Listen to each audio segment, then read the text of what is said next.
Buenos dias, everybody, and welcome to the video that's going to cover Unit 3.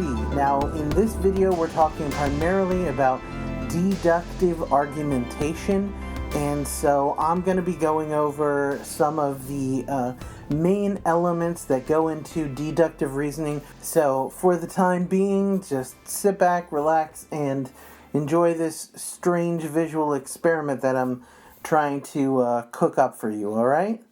So, without further ado, let's jump into these arguments. When it comes to talking about deductive arguments, we're really talking about two things. The first of which is something called validity. Now, validity concerns whether or not an argument works or it doesn't. It's about the mechanics of an argument. An argument in deductive reasoning is valid if it has premises that necessarily entail a conclusion. In other words, the conclusion will be true and the premises lead to that conclusion. There's no way that you could have the premises be true and the conclusion false, is another way of thinking about it. Now, talking about true and false is kind of weird here because we're really talking about argument mechanics. So we're talking about whether or not an argument is valid or is invalid. Now this has to do with, again, deductive reasoning. Okay, so I'm going to bracket these as D. Now, when we are talking about deductive argumentation, there's a number of things that we have to consider.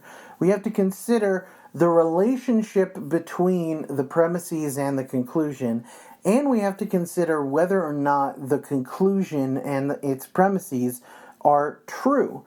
Validity is when it logically follows that the conclusion comes from the premises.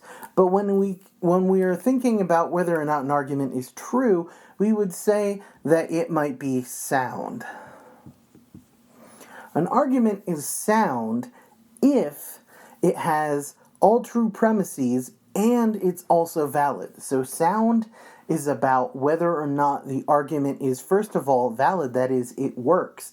The mechanics of the argument work, there's a relation between the premises and the conclusion, and then whether or not the conclusion is, in fact, based on all true premises. If a premise is not true, it might still be valid. The argument might still work, but it might not necessarily be something that's true. So for example, you might be making an argument about which is the best animal, and somebody might make a very valid argument talking about how Pikachu is the best animal, and you know that Pikachu is fictional, so it's not going to be a sound argument, even though it might be a good, valid argument. Now, when we are talking about arguments, especially in deductive reasoning, we're talking a lot of times about arguments that can be broken up into a kind of formula that allows us to work with them and see kind of the background code of an argument with a lot more ease. So when we're doing this, we usually break up arguments into particular kinds of statements that include parts to those statements. So one type of statement is a conditional statement, and a conditional statement is usually represented formally like this. If P, then Q. If P, then Q. Now, an important thing to note about this formulation here is that we've got two parts that have very different names, right? The first part here, this is called the antecedent.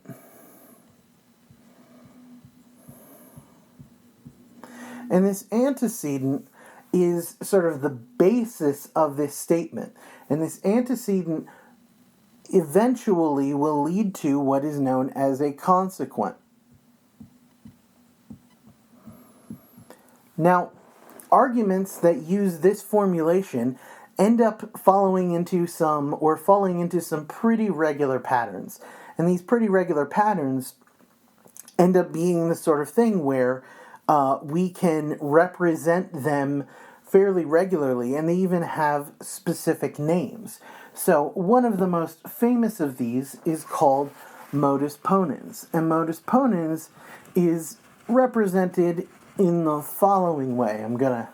I love how you're just watching me erase this, but time is of the essence. Modus ponens is represented in the following manner. If P, then Q. P is present.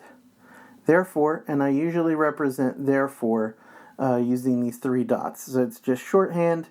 You'll get used to it. Therefore, Q. Okay? If P, then Q. P is present, therefore Q. And now with these different variables, we can throw in particular terms that we might use that entail them. So for example, if you want an omelet, then you need to break some eggs. All right? If you want an omelet, then you need to break some eggs. You want an omelet, therefore, you have to break some eggs. Right? Fairly simple, but this is called modus ponens, right? Modus ponens. Now there's another one that's very similar to this called modus tollens. And it kind of operates almost like the complement to this particular formulation. Now, modus ponens is also known as affirming the antecedent. In other words, it is known as an argument formulation that affirms or supports that initial base term, right? It says the omelet is present as a reference to that previous example. Modus tollens, I'm going to put a little MT down here for you. Oh, you can't see that. MT. There we go. Modus tollens is about denying the antecedent, right? So we would represent that in the following way. We've got our if P, then Q, but we don't have Q, which means we don't have P.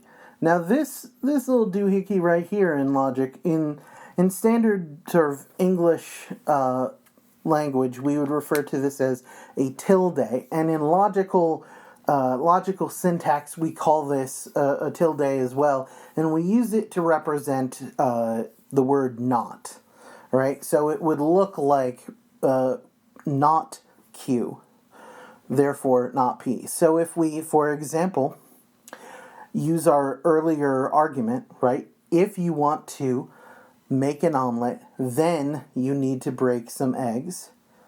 You did not break some eggs, therefore you must not want an omelet. Now this works because the form itself is valid, right? It might not necessarily be sound. It might not necessarily be true. You might want an omelet but not want to break eggs. But in terms of argument here, you can't get the antecedent if the consequent is not there. But if the consequent is there, that is not necessarily a guarantee that the antecedent is there, as we'll see with one of the invalid forms of this. So we're still sticking with this formulation right here, the if P then Q, right? If you want P to occur, then Q has to happen. If the antecedent is to be brought about, then the consequent has to happen. Well, there are some invalid forms of this, and we can see them fairly regularly. One is called affirming the consequent, right? If the cat is on the mat, right, then the cat is asleep. The cat is asleep. Well, the cat could be asleep anywhere. So we can't necessarily just say that we get that, right?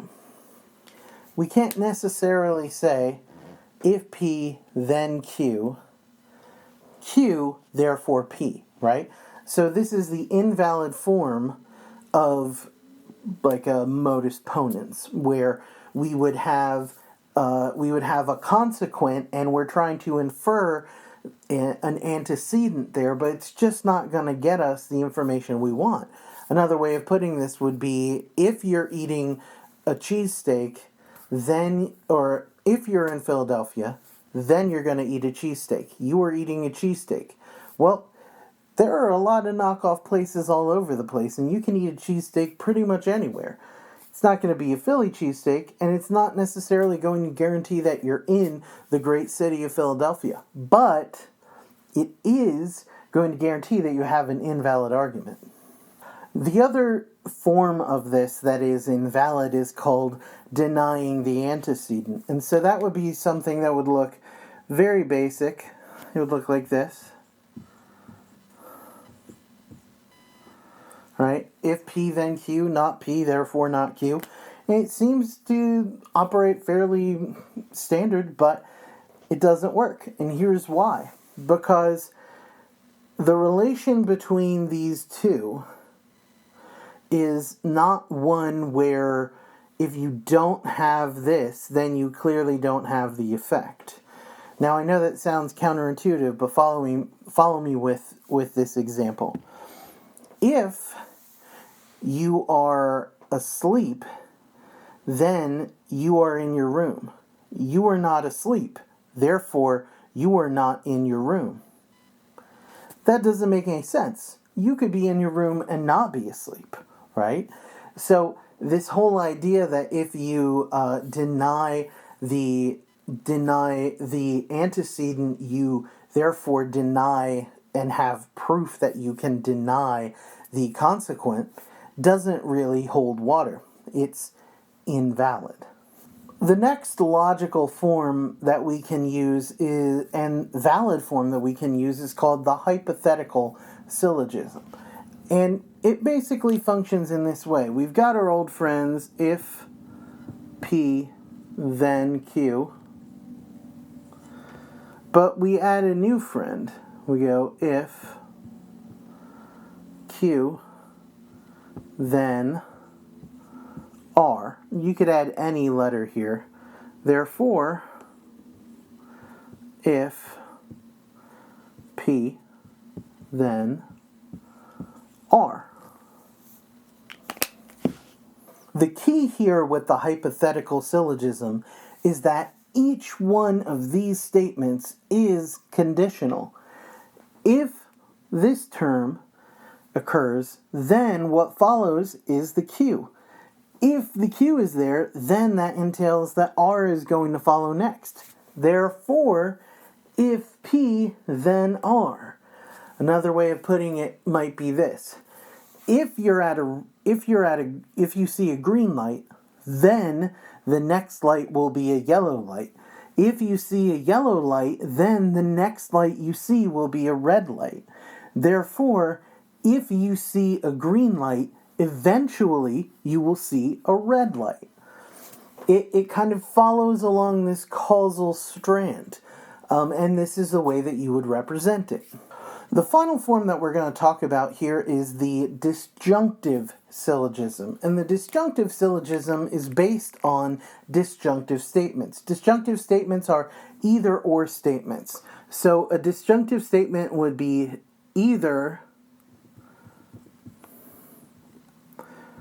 P or Q.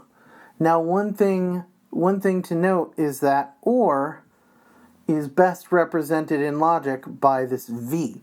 So I'm actually going to erase this part here. I'm going to erase this. I'm going to use the correct logical syntax here for V. And I think it's helpful because when we think about like this use of V, you might think about it like in a court case or in some sort of, I don't know, like who's the toughest superhero, who would win in a battle kind of a thing, right? It's P, V, Q. Only one can emerge victorious, right? So either P or Q. And then if you have P therefore not Q. I'm actually going to see if that is correct, because I think that might not be right. I think it might be the case that P emerges, therefore not Q.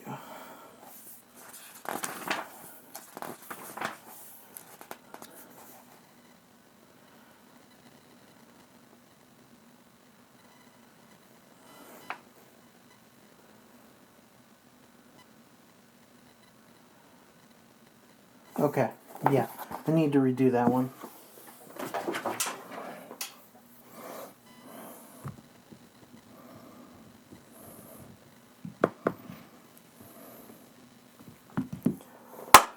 So with the disjunctive syllogism, what we have here is a formulation where only one of these terms is going to emerge as the one that that we want, right?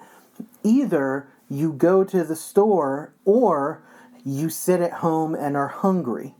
You don't go to the store, therefore you sit at home and are hungry, right?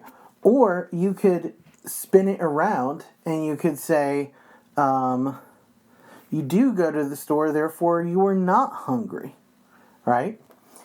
In both cases it works because what you have here is an either-or statement. You have a disjunctive statement. And that kind of wraps up the main argument forms. I'm going to go over them a little bit again, just so that you get a chance to really see what these different forms do. Now, here we have the four formulations. I'm going to try and not be right with them over my face. But here we have the four formulations of these logical forms of argumentation. We have premises, right? This if P then Q line is a premise. And we have conclusions. Therefore indicates for us that this is a conclusion right here, right here, right here, right? And we have different common ways of these different argument forms relating to one another. And that's the key here. I say it again and again and again because it just rings true. That logic, that argumentation is about relation. And the key for those of us who are trying to learn how to be better thinkers and better arguers, is to attempt to figure out how to strongly relate the premises we have to our conclusions, and then to take that further step to not just have arguments that work, but to have arguments that are sound, because the premises, the reasons that we give for the claims that we make are all true. And that's worth pondering. So, enjoy trying to find ways to use these formulas in all the things that you discuss and you argue about and the things that you read, and I will see you next time. Adios.